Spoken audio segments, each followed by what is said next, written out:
My name is Neil Patel, and I help companies generate more revenue through digital marketing. Entrepreneur Magazine said I was the #1 marketer in the world, and they also said I created one of the 100 most brilliant companies.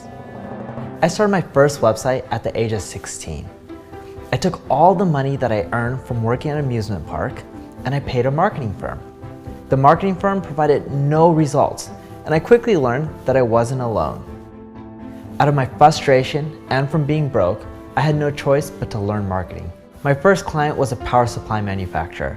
I helped him generate another $25 million in sales, and from that point, I realized the power of marketing. I helped everyone that I could, and I built my reputation by being honest and over-delivering.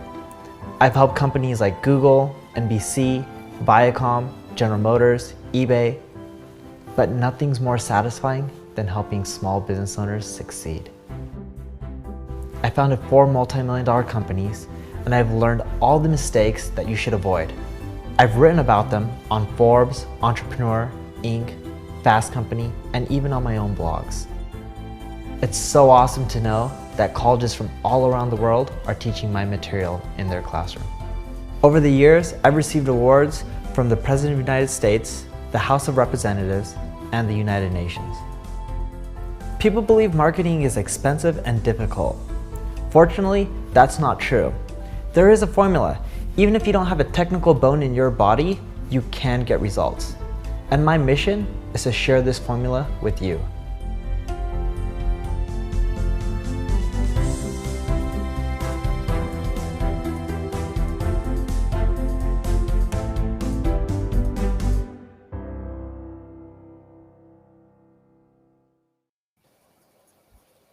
Hello, everyone. We're going to get started now. Thank you guys all for being here. We really do appreciate it because we all know you guys have busy schedules and you have other things to do throughout your day. So let me share my screen. All right. Brooke, screen looks good. You can see it, Chris? Looks good. Perfect. So today we have a webinar on the ad secrets from big brands that you can copy to sell more. This webinar is great for you. It doesn't matter if you're a big brand or a small brand. You're going to learn stuff that's going to help you grow, especially when it comes to the future of paid media, both on things like Facebook and Google, pretty much just buying any ads online. A little bit about me. I'm the co-founder of an ad agency called NP Digital. What's great about NP Digital is actually not me. It's some of the other people on the screen like Brooke and Chris, and we have an amazing team that helps us work on big accounts and even SMBs and helps them provide amazing results. And as I mentioned, we have Brooke. She's the VP of Paid Media for our SMB division, and she personally has managed more than $100 million a year in ad spend. Then we have Chris. He's our VP of Paid Media for our enterprise division that works with larger companies, and he's helped manage more than $500 million a year in ad spend.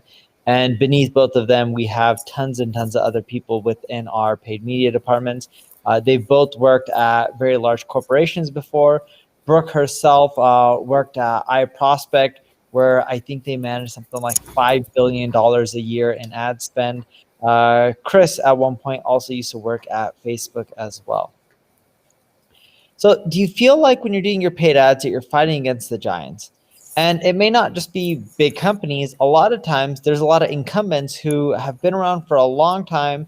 They've been spending money. And you know that if they've been spending money for years, not just months, but literally years, it must be working for them because no one just burns money for no reason. And for some odd reason, when you're spending money, you may not be able to scale as much. You may not get the economics to work, and you're just finding it hard. And if that's the case, no matter what size of company you are, don't worry. We're going to show you how to solve some of those problems, scale up your paid ads, and become more successful. What's really interesting when you look at, big brands versus small brands, there was a little test that was run. It was actually quite a big test, and it was really funny, in which there was real brands, EX, Procter & Gamble, or BMW, or Visa, or MasterCard, against fictional, fake brands, literally made up brands, or unknown brands. And as you can see in every single category, fictional brands have a chance. There's a lot of traffic that goes to fictional brands. Sure, maybe not in the cereal category. I know some of these words are hard to read, but in most of the categories, more than half the clicks can go to fictional brands. So you don't actually need a big brand to do well in paid advertising, and we'll show you how to do well, whether you're a big brand or you're a brand new brand. Here's the thing that's super interesting. Before COVID, some of the most valuable places in the world were, in cities. And people would always say, oh, location, location, location. Nowadays, the most valuable location is literally the first page of Google. If you have a business, there's no better place than the first page of Google, because whether there's COVID or not COVID, Google's still up and running. People are still searching. Everyone has these mobile devices like I'm holding in my hand. And you can end up generating clicks. And more importantly, you can end up generating revenue and sales. So you're probably wondering, how do we know the secrets from the big brands? Well, first off, we get a lot of traffic to our own website. And that's really taught us a lot over the years and figured out how to scale and grow. But on top of that, we've worked with a lot of the big brands, and we still do, from all around the world. And we don't just work with them in the US. Some of these big brands ask us to help them expand into India or Australia or the UK or Brazil or Latin America. And we literally are in 7 countries. We're about to be in a few more within the next, I would say, like 3 to 5 months. And we work with over 492 companies. That's a lot of companies. And we work with companies of all sizes, from startups and small and medium businesses, like someone being a local business selling strollers or having a few coffee shops, all the way to large corporations like you see on the screen, like the Airbnbs and the eBays and the Googles and the Salesforce. What's really interesting, years and years ago, Steve Jobs, back in 1995, said billions and billions and up to tens of billions of dollars worth of goods and services are going to be sold on the internet. He was right that it's going to be a large number, and he really was one of the most brilliant people of our time, and he could see things before most people. But what was crazy is the numbers actually surpassed what he even projected. And if you go moving forward, over the upcoming years, over $6 trillion a year is going to be spent online. That's a lot of money. Literally, it's tons of money. And e-commerce just isn't product-based stuff. When you're looking at online commerce, they include things like service-based goods within that number, whether it's B2B or B2C. So you're probably wondering, what are you going to expect by this webinar? We're really going to go into a lot of strategies, tactics. We're going to go into quite a few. And don't worry if you implement all of them or you can't, or you're not going to implement them perfectly. Just doing a little bit is better than doing nothing. And of course, if you need help, you can always check out our ad agency, NP Digital, where we help companies of all sizes scale.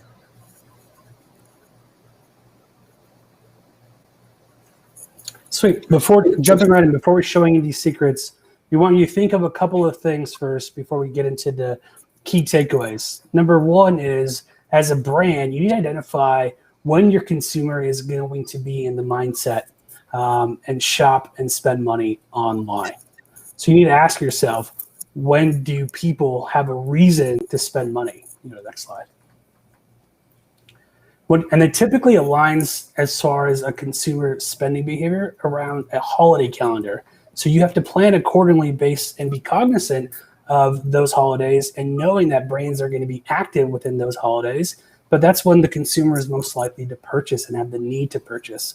With that, you have to be cognizant that there's going to be an increase in costs, increase in CPMs. The competition during those times is going to be high.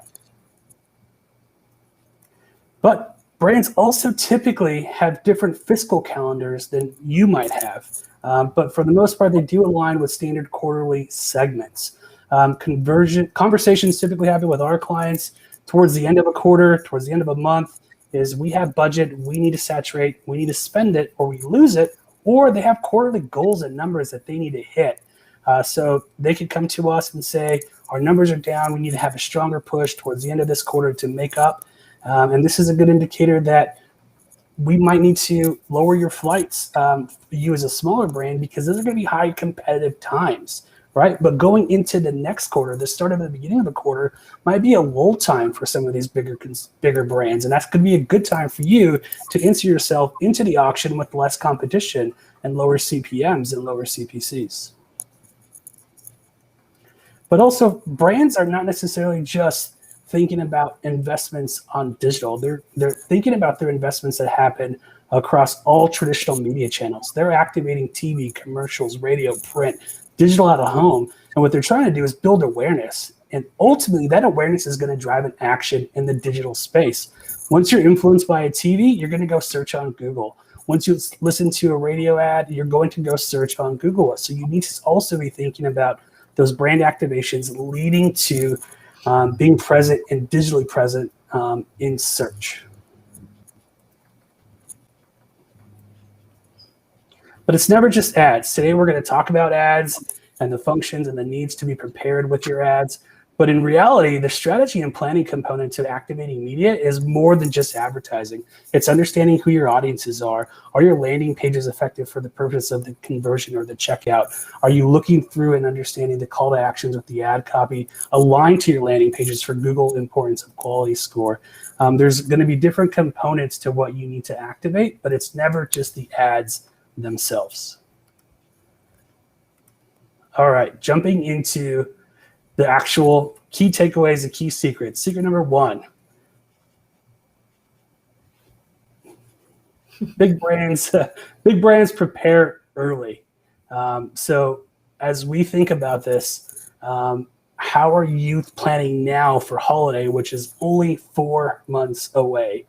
For our clients at MP Digital, we are having conversations now with our clients to understand, let's look and prepare for your media flight, your media planning, and your media schedule for this coming holiday season.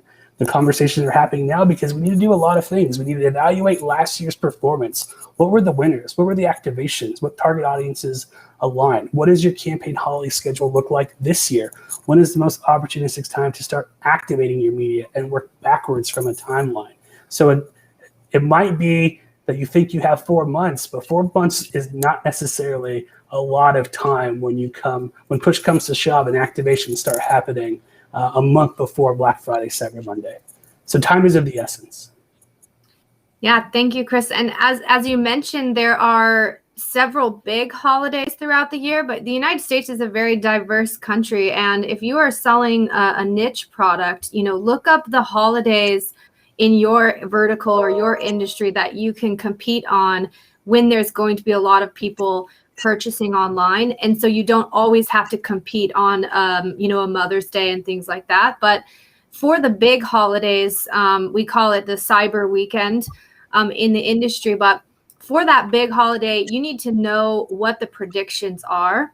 And you really need to start early with your marketing. So one mistake that we have seen with other businesses that we work with is that, people want to get involved on the holidays. So they only plan to spend their budgets right on Black Friday and Cyber Monday. But the problem with that is you have not warmed your audience and you have not done any testing. So you really do need to do the benchmarking starting now so that when you get to these larger influx of online traffic periods, that your algorithms are already set up, the platforms know you. And jump back one, there you go. So looking at the predictions, this year, the National Federation or National Retail Federation, they had predicted last year that the 2020 holiday season would be a 3.2% increase over 2019. And it actually ended up being a 6.5 increase. And you can see on the graph that 2020 was an incredible year in all different ways and very challenging. But from a retail perspective, it was the biggest record-breaking holiday season. And this year, even we're starting right now in July with these predictions. We're predicting a 2.7% increase over that huge spike in 2020. And we're just predicting this now or actually eMarketer and all the experts are predicting this now in July. And with COVID, really nobody knows. It could be so much higher this year and break a bunch of records again.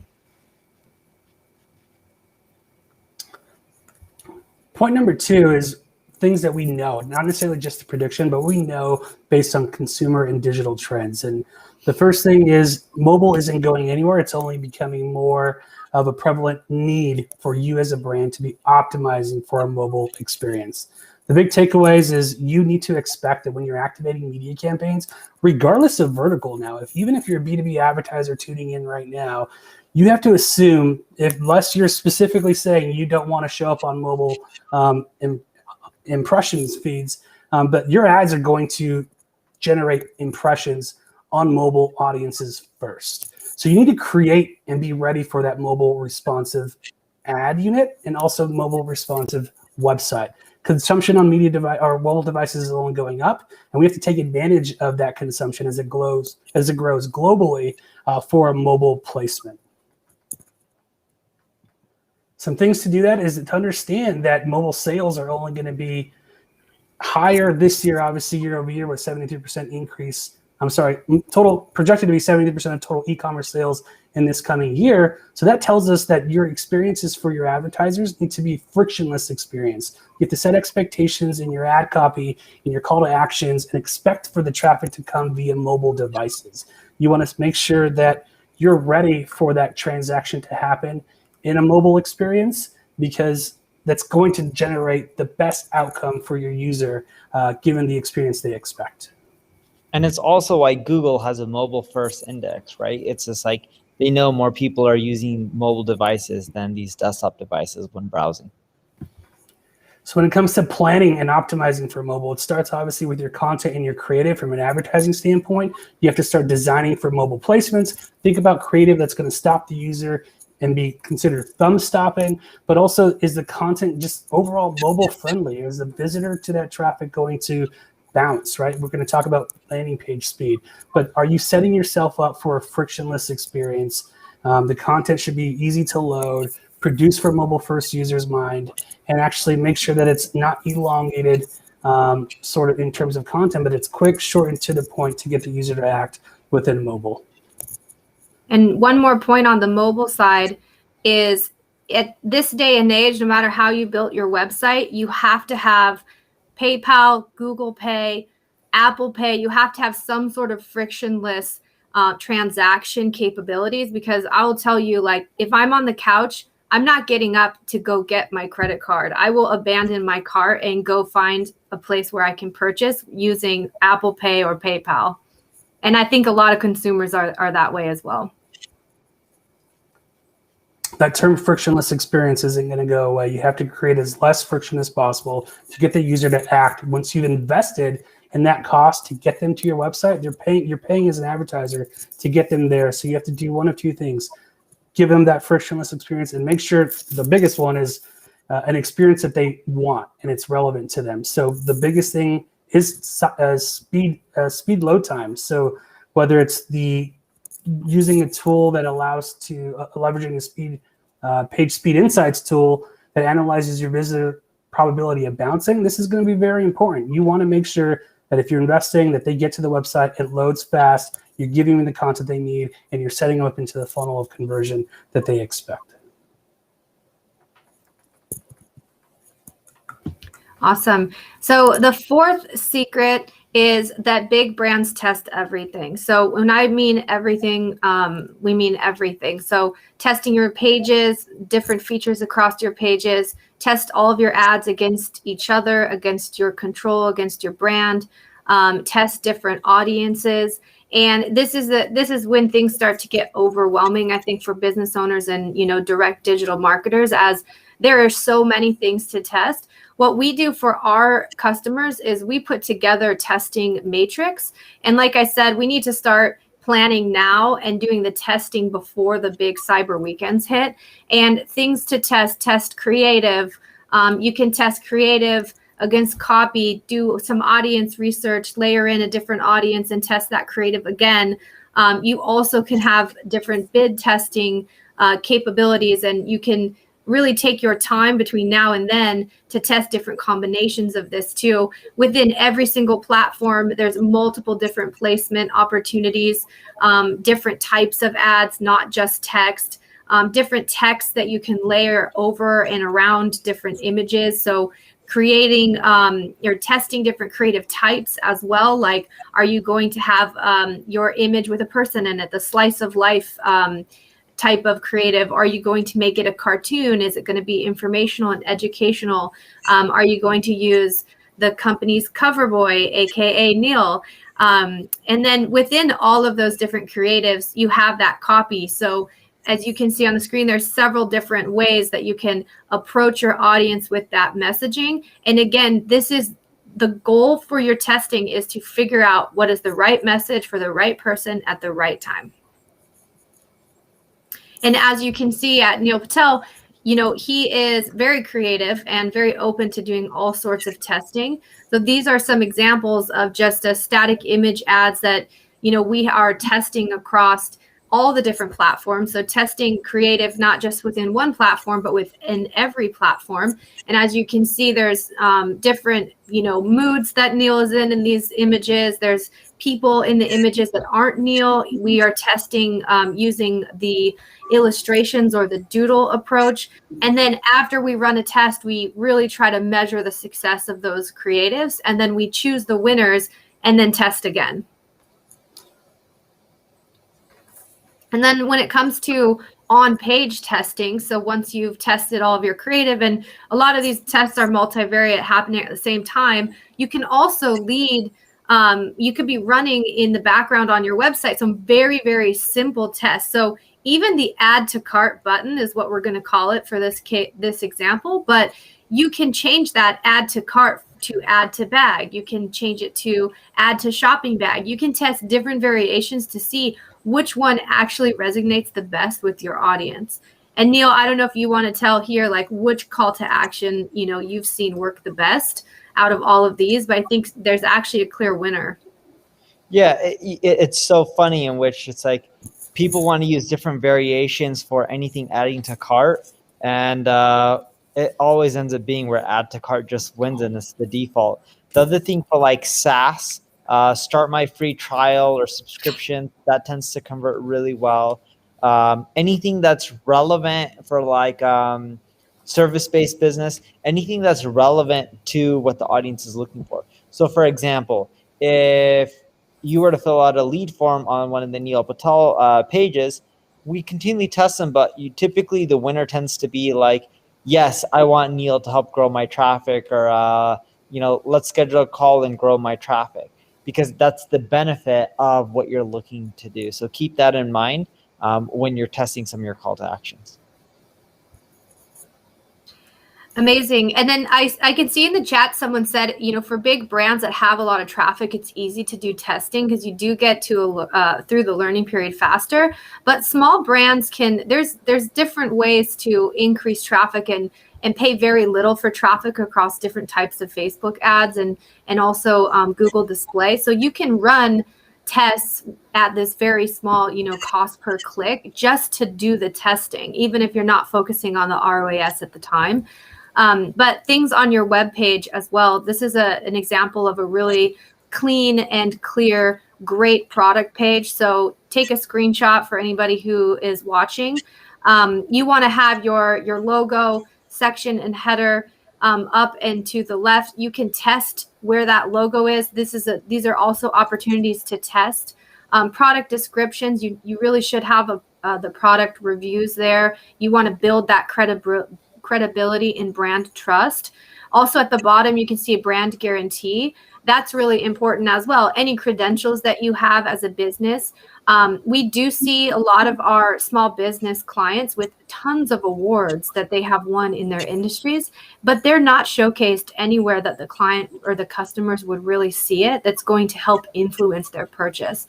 And Neil can probably talk about this in an entire webinar, but you can also use structured snippets on your product pages so that all this information that's on the site can actually show up in search results as well.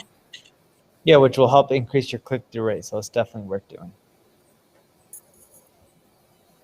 So let's do some math. If we were just talking about conversion rate on your website and you were able to spend some time testing, right now, let's say you have two out of every 100 people see your product ads actually end up converting. So if your driving 600 visits a day at 45, and your sales are $45 average order value, that's just under 100,000 at 1% conversion rate. So 1% conversion rate is not abnormal. It's a little bit low and can be improved upon. But once you get your testing down and you find the niche and you find the combination of all these things that on your page increase conversion rate, that $100,000 now turns into almost 300,000, so 250,000 just by increasing the conversion rate on the page. That's 150,000 extra dollars in your pocket that you earned not by spending more money, but by testing things on your website to increase and get people to purchase through that funnel faster. And to go back to the previous point, you're going to want to make sure you identify that, conversion rate optimization, whether it's from a desktop traffic or mobile traffic. So is the mobile, like we mentioned before, is it a responsive website? Is it a mobile immersive experience? Are you giving the user a frictionless experience to convert? So you got to keep those in mind, that some of these points align with one another and they play a bigger role when you combine the initiatives. And actually, that's a good segue into combining initiatives, but also combining channels, right? You have to really think about that the consumer does not have a linear path to purchase. You're on your phone, you're on your work computer, you're at home, you're watching TV, you're actually consuming content and being exposed to brand content and just exposure across the board from multiple devices. So how do you plan for the right content mix and channel mix? A good way to look at this is understand where your consumers are coming from now. Go into Google Analytics, look at your referral sources of the traffic and see if it's a YouTube channel, if it's your LinkedIn page, if it's Facebook, email marketing. See where your current saturation points for audiences are now, and then what similarities or what other platforms can we go out and discover? Because you have to be screen agnostic and platform agnostic. You have to be visible regardless of where they are, because once the consumer gets into the research phase or the purchase phase, they're going to start researching across the board. You can go to the next slide. As far as, like I mentioned, it's not a linear path to purchase. So once someone's influenced to buy something, they're going to do their research. They're going to understand and do reviews and look at YouTube videos. They're going to do price comparison shoppings. They're going to want to make sure it's the right product for them and look at images. And this is just Google's own properties. There's other ways to actually look at content that's exposed to them on Facebook, or they go to Etsy and see if they can buy something that's similar, but maybe from a local sort of small business, right? There's different ways that they're going to bounce around and do research. And those are going to be ways for you to identify where you should be active within that purchase path. Other ways is making sure that you want to know that from an organic standpoint, not only is this going to be beneficial for me to get visibility organically through Google product feed, but this setting up your Google Merchant Center benefits both of those things, whether it's organic feed on Google and your shopping feed for paid shopping on Google Ads. So if this is something that you have a product feed already, you just enable directly into Google's Merchant Center for the purpose of getting that additional visibility.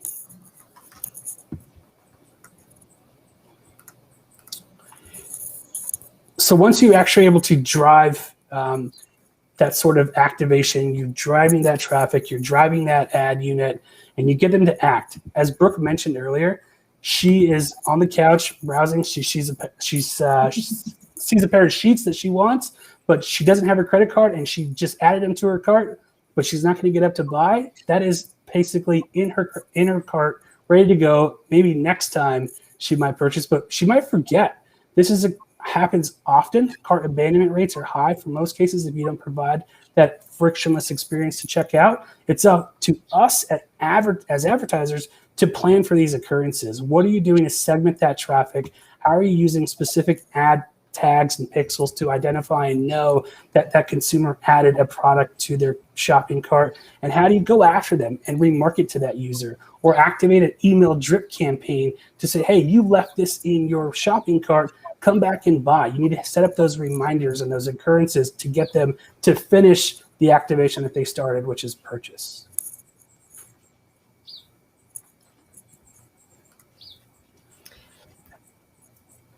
And then last but not least, there's other sort of means of activating sort of reminders of that is push notifications. So push welcomes, we could see a click-through rate on average, depending on the industry, of a 6% click on the notifications or push. I believe this is specifically to your product. Neil, is that correct? Used to be, not anymore, but yeah. It works really well. It's an easy way to get people to come back. We do it all the time, and it's one of the most effective ways to really just get people to continually come back. Awesome. Excellent. So number 6 big secret that big brands do is really study customer behavior trends and help people to buy. So I do see still a lot of chatter around testing duration and how it's hard to get traffic, but you don't have to go in and test this, broadly and spend all your money. If you do the research and you study that customer behavior, then you can roll out tests that are very niche and you can save money in that way. The other aspect of this is once you understand the buying behavior, you can start to give things to client or to prospective customers for free. Just like Neil is giving everyone this webinar for free. He says, hey, I have information I want to give to you guys. It's very similar to a buyer guide for the holiday season. You can teach people, you can jump to the next slide. You can teach people, what they should buy. And so here's just some of these shopping behavior trends for 2021. And you can look online, you can research very niche verticals. So if you're selling clothing, you could look up clothing retail and look at more statistics based off of this data. But right now, we're looking at people starting that shopping early. And in the search marketing world, we call that discovery marketing. And to Chris's point, being present on YouTube is really important, and creating and testing ideas for ads where you're introducing different products and giving people these product guides. You're basically helping them discover what they want to purchase. And 80% of global shoppers say that they get what they want from product inspiration. And that's when you start thinking outside of the box between Google and Facebook, and you think, well, how can I be present on Pinterest? And how can I start to create some interesting content for TikTok and other channels that are going to get people into the brand fold and then help them along the way make those purchases? So here are quite a daunting list of different things to think through as when you're launching your paid campaigns. These are all different testing opportunities, as we mentioned, but also different things that you can do within paid search to improve your results and to really combat and embrace at the same time those shopping trends that we just shared. And Chris, I don't know if you want to take a second to kind of talk through some of these things like brand safety and the geo and device targeting. Yep, these are all things that should be a part of your checklist as a search marketer and advertiser that you're looking at, and from a reoccurring optimization standpoint. As your brand objectives change, your content strategy changes, you need to make sure that you're adjusting your campaign settings and the nuances of search to align with them. But also just staying up with best practices and making sure you're taking advantage of all the features that search has to offer. Absolutely. So back to talking through buying guides. So when you create your drip programs that Chris mentioned, and you talk through your, push notifications, be thinking about what content you're actually going to be serving those people and those potential customers.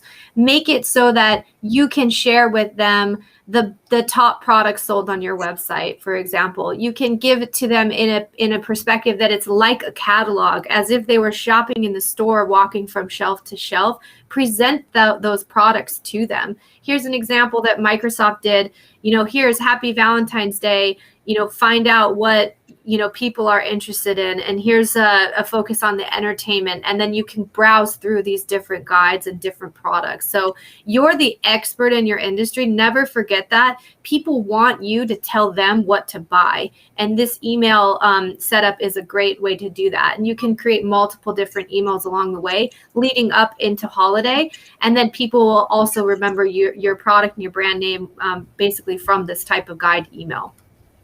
And as you're planning those brand guides, whether they live on your website or they're a specific print document like the example you see here, or the example that from Microsoft for email, think of it and make sure that it's able to be repurposed for multiple channels. As we mentioned before, your consumer does not follow a linear path to conversion. So how can you repurpose that content for Facebook and getting exposure there versus a tweet versus something that you might see on an Instagram story? Make sure that if you're designing and planning your calendar now, plan for multiple assets to be leveraged across multiple channels. Yep, and this here, a buyer's guide is very similar to a packet you would receive in the mailbox, like the direct mailer. And thinking through, if you're selling a service, not products, for example, you want to offer buyer's guides even more, because the chances that your service is way more niche than just buying a gift for someone, for example. If it's a solar company, an HVAC, all these different industry verticals that have very complex products that need a lot of education, the buyer's guide is that much more important. And think about your blog on your website and the content on your website also as the potential opportunity to give people a buyer's guide. As we look at that customer journey, it's no longer linear. People are researching, popping around. You really need to make sure that you are giving information at each stage in that funnel. And then when it comes to your website, so you've already done all the work to get someone to your website. They don't see what they want necessarily on your website. You need to have these dynamic product recommendation type widgets on your site, so that once they're on the site, they're searching for something. It's like, we all as consumers have an attention span of like a very small child. So, I see another product with 5-star reviews and it's a little bit cheaper. And so you want to present those dynamic product recommendations, and you can set it up. So here, great segue to Facebook. You can set it up in a way that is tracked. So people go to your website, they do different things, they go to different pages, they look at different products. You can create that widget on your website to give them dynamic products that they've already viewed. You can also use Facebook ads to serve dynamic products. We have a client, Mater Boomy. They sell fair trade gifts that are all ethically sourced. And every time we set up the ads, and I'm still shopping on their site like all the time for gifts, because their ads, when they're served to me at my house, I'm like, whoa, I'm just scrolling through the products I've already seen. Like, I was going to buy that, but I didn't. And then it hits me 2 weeks later. I'm like, okay, I am going to buy that this time. So you need to be able to serve people the products that they want to see. And we talk about, having ads that stop the scroll, but it's more important to have the information and the product that people want, not necessarily to stop the scroll, but to get their attention and like serve to them while they're browsing what they want. And these dynamic product ads on Facebook are really, really great for that. And then go ahead, Chris. And they help people buy. So that's the segue into this. It allows them to put content that's relevant to them based on their previous browsing behaviors, right? So as these could be aligned to shopping cart abandonment, you could actually pull the specific content that they left in their shopping cart and populate it into an ad unit within Facebook, or within a display banner, retargeting banner on the web, that aligns to a product feed. So you want to be able to give them content that's relevant to them that they've expressed interest in. Yep. And another hack, just to go beyond retargeting, I saw in the chat also kind of talking about the death of the cookie. There are ways now with the different platforms and their specific audience targeting that you can go after and retarget off of your competitors' website behavior. So for Google Display, you can set up custom audiences where you literally punch in your competitor's website and you tell Google, I want to serve my ads to only people who have visited my competitors' websites. That is a way for you to get very, very specific with your targeting. You know that your audience is the same as your competitors, and it's a way for you to reintroduce and introduce your products to them once they've been to your site as well as your competitor's site, and you can kind of grab them in that consideration stage. And a lot of this is automated once you've set it up. So that's another opportunity there, is to save you time and money with your testing. It really eliminates the targeted guessing game, and it's more acquisition focused. Like I said, pulling people from consideration to purchase like really quickly.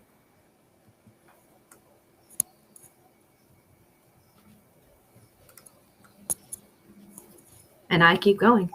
So looking at the lifetime customer value, you can start to do some predictive analysis to help people buy. So, here's an example you can see where, customers spend tens of thousands of dollars in like a 5 to 10 year period. You can look at all of your customers' databases, and you can help people buy by giving them a little bit of that information, and you can help move the needle forward faster by looking at that prediction, and you can really hone in on your ads. And you could say, okay, the buying behaviors of these customers, in this case, the customer's been ordering every 12 days since January 2015. And so now you can see, okay, this is a better customer for me to target. This person has a lifetime customer value that's much bigger than new customer acquisition, for example. You can kind of hone in on that audience and go after them specifically. Awesome. And trick number 7 actually goes back to the planning, as we mentioned. The conversations we're having with our clients now is planning campaign timelines. What sales are you going to activate? What is the timeline of those sales? And this kind of aligns to creating that sense of urgency. If you're going to have to activate specific sales for pre-Black Friday versus Black Friday weekend versus Cyber Monday, there's specific deadlines, and that helps align to creating urgency and aligning it to the features and functions of the tools that we use to buy the media, but also in activating some of that urgency within the ad copy. So you want to create those limit time offers, and you want to create scarcity. And obviously, we know and become accustomed to what Amazon has done in saying this product is on sale today, or today's deal only, or exclusively today. That sort of ad copy, that sort of urgency creates the need to buy it now before it's too late or before it's out of inventory. So you could do this in multiple ways, whether it's setting up via the ad copy or just taking advantage of the consumer's psychology that they know that there's a scarcity scenario aligned to a specific product by either tying back stock and inventory related to that product or making sure that the urgency around the sale is going to end soon.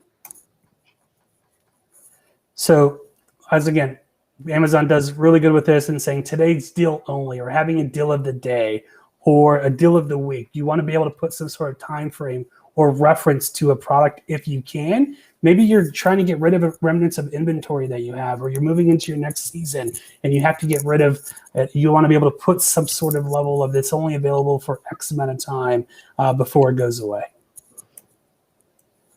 So how we could do that is not only creating urgency within headlines, but there's other tools and features that you can use specifically within Google.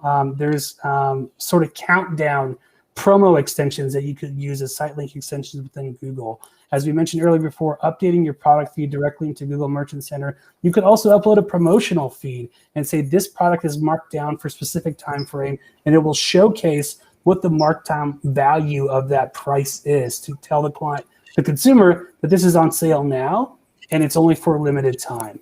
You're implying urgency using specific colors, typically strikeouts of the dollar amount over the previous dollar amount that what it was, or showcasing what 25% off or 45% off. You want to show what the consumer is saving with that sort of urgency and call out.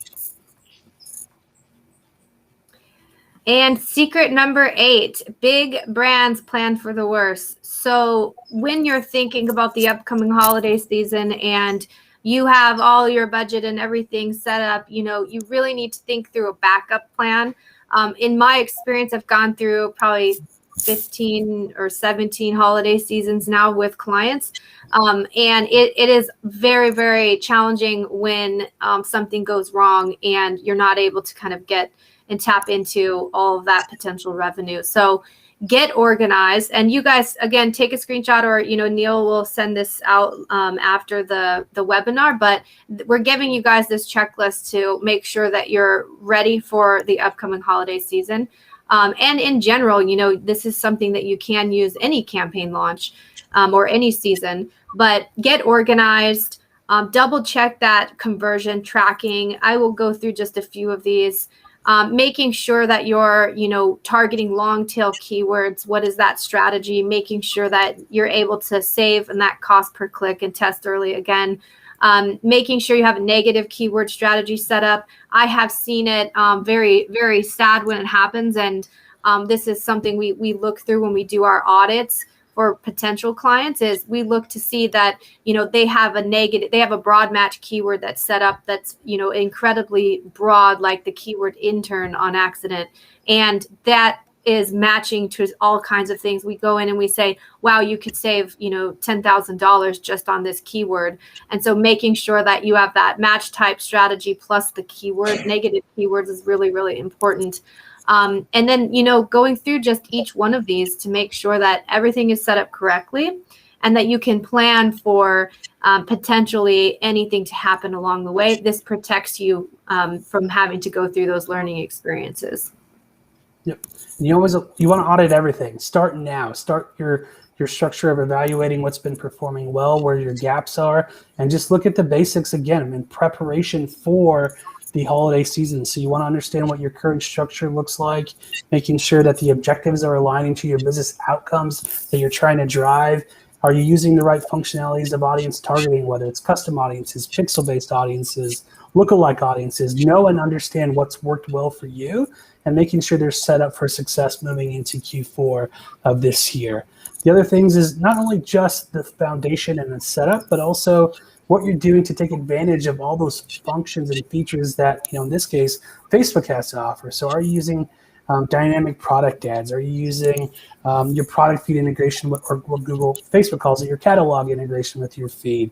Are you setting up creative testing now to learn from now that you can apply your best winning creative strategy in Q4 that's going to generate the highest click-through rates? You have to assume that your CPMs are going to rise 20, 30, and upwards of 40% going into the holiday season. So how do you put your best foot forward in planning now for those campaign activations, and what creative is going to be best, what call to actions are going to be best, what succinct copy is going to be best in your product titles versus your ad copy? And you want to apply all of that methodology from learnings that you're doing now in the summer at a lull time to win in Q4. And as everyone mentioned, you need a plan for the worst. From what if your website goes down, to once you run out of inventory, to what if there's a lag in the reporting, and you need to know that kind of stuff to fine tune your spend. So just be prepared for the worst. And as long as you do that, you should be fine and you will be able to scale. The other thing that I would do is really ask yourself, how adaptable is your strategy? And the reason this is important is you're always thrown curveballs when you're running ads, especially in marketing with things changing so fast, and other people, throwing wrenches in your strategy, especially competitors. So you need to be able to adapt on the fly. Some key takeaways: prepare early, work with predictions, optimize for mobile. I recommend you test everything. And even if you test and you find winners, you need to retest later on because things change. A great example of this is we used to have call to action and login buttons that say login with Google. Worked extremely well in the early days. And then privacy issues and security. And what we saw across the board is clients were actually getting some decrease by only forcing people into that option. You need to do omni-channel. And if you don't do omni-channel, you're not going to do as well. You always want to study consumer behavior and trends because people adjust, and they're adjusting now faster than ever. Do whatever you can to help people buy. And one of the things that really pushes them over the edge is creating urgency. And of course, plan for the worst. And if you need help with any of the planning, you can always check out our ad agency, NP Digital. And now it's your turn. Just take one of these things and just try to implement it. And if you can implement it, you're great. If you do that one a week, awesome. And of course, if you need help, we're always here at NP Digital to help you grow. So now let's dive into some Q&A. I can kick it off with some of the chats that came through while we were talking. Chris, this one is for you. What's the number one most important metric that a company or a brand should be measuring? Oh, wow. It's number one and most important metric. It's going to differ by brands' business objectives. I actually had a call this morning with a client asking, are we going to align with your business objectives? As you log into LinkedIn, Facebook, Google, Twitter, they're asking you, what is your brand? What is your objective of the campaign? Are you looking to generate traffic, generate conversion, drive phone calls, drive leads? So us understanding what your business objectives and your outcomes of the ad campaigns are, that's what's going to align to the KPI. So if you tell me leads is the number one thing, we want to make sure that we align to how much we're willing to pay for those leads, the opportunity cost for those leads, how much volume is out there to generate those leads, and we're aligning the conversation back to that specific business outcome or campaign objective. So it is based on the individual brand's objective. Awesome. All right, one for Neil. What's the biggest mistake you've seen business owners do when launching campaigns or running their own ads? They don't have their funnel fine-tuned. And even if you don't have your funnel fine-tuned, you need to analyze every step of your funnel and at least have the analytics and metrics here so you can figure out where the drop-off is. And then once you figure out where the drop-off is, you can go and fine-tune. Also, when you're launching your campaigns, I see a lot of businesses optimizing for quote-unquote first-time checkouts instead of optimizing for lifetime value, which is another big mistake. And funny enough, on the screen, you see something that's quite interesting, a little barcode. You can always take out your mobile phone, scan it, and if you need help, you can just fill out your information, and it'll send you to a webpage, and we're here to help. Awesome. Any other questions you see, Chris? Actually, with that barcode, back to it's asking, what is the ideal client to work with NPA and for NPD? So go ahead, Neil. You could probably answer this better than me. It's actually anyone. So whether you're just starting off or whether you're a large corporation, we work with brands of all sizes. It's not about what is the ideal customer for us. If you're interested in working with us, apply and we'll do analysis on your website and we'll figure out if we're actually a good fit for you. And what I mean by that is sometimes we can't help out businesses. Sometimes we can't produce an ROI. And we like doing analysis first because then we can tell you if we think we can help or we don't. And we have a lot of data, so we know typically what we can do really well with and what we can't. And the reason I say that is I've had people who have this new technology that very few people have demand for, and they're selling it to government organizations how can you help with marketing? And I'm like, not really. You only have one customer, which is your government. You don't need to go rank on Google for all these terms. Instead, I would just cold call. So there are certain times where we're not the best fit and there's cheaper alternatives, and we'll just be honest and transparent and recommend them. But as I mentioned, if you need help, you can always just take your phone out, your camera, look over the barcode, and it'll send you to our site. Thanks, Neil.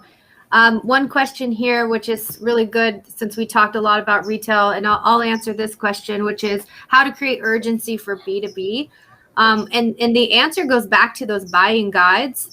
I think that it's really important for you as a B2B offering to create a comparison chart, whether that's on your website or if it's something that you put behind the gate so that you can capture their information. But what you need to do behind that gate is make sure that they realize on that landing page that what you're about to give them is very top secret, something that they can only get from you and that's going to help them.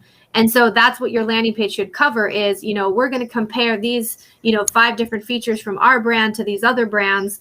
And then that's how you're going to create that urgency.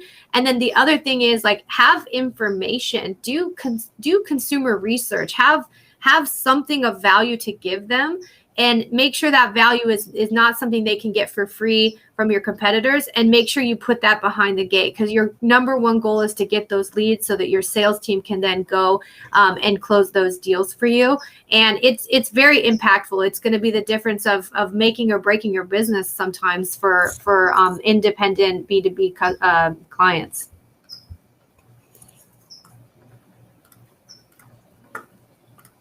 What else do we have? We'll do one more question and then we'll let everyone go. I'll ask the question. Chris or Brooke, feel free to answer it. Any advice on display targeting and exclusion of low quality inventory for lead gen? Go for it, Chris. Absolutely. This is something that you want to put as one of your reoccurring monthly optimization plan on your monthly optimization plans. And something we do for our clients is to analyze the placement inventory of where your ads are being shown and identify inventory that's of quality versus not based on the actions that are coming from that click. So Google will tell you how much traffic is being driven from a specific domain. Is that traffic bouncing? Is it have high click-through rate and it's bouncing, not leading to an action? Those are where you want to start excluding specific placements or specific inventory that you know is just not relevant to your brand or aligns to your brand safety. If you have inventory that's exposed on YouTube, for instance, and there's specific channels or content that you don't want to be associated with, those are conversations that we typically have with our clients on the front end before launching. But once ads are live, we can kind of see an export of where our ads are being shown and start excluding specific channels, specific placements, and inventory as we go through the optimizations plan monthly. And what Chris means by, oh, sorry, go ahead, Neil. I was going to say what he means by optimizations monthly is like just continue to sharpen the sword. So you don't have to do everything at once. Make a roadmap and go through, okay, you're going to check this and optimize this. You're going to check this and then optimize this. Awesome. Well, everyone, thank you for your time. As we mentioned, if you ever need help, we're here to help in any way we can. Whether it's our blog, neilpatel.com, where we try to give free marketing advice, tools that Uber suggests, to even our ad agency, NP Digital. Seriously, from all of us, we really appreciate you guys taking the time during your busy day to attend this. We look forward to seeing you guys next month. Thank you. Thanks, guys.